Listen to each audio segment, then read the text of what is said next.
Si Ray 001 is up to 250 kilos. 250 kilos. So, kahit na tatlo sila, sir, kaya-kaya. Alright. So, yung ganito, sir, kailangan pa bang parehistro to? Parehistro? Kailangan pa?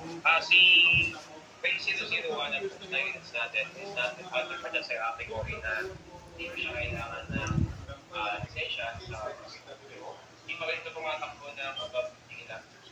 So, okay, ano? Bu.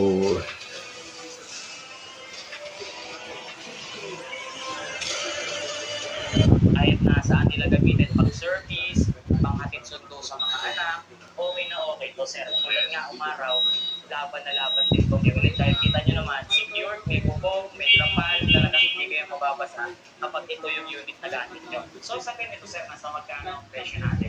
Si K001 is nakasama sa sale natin.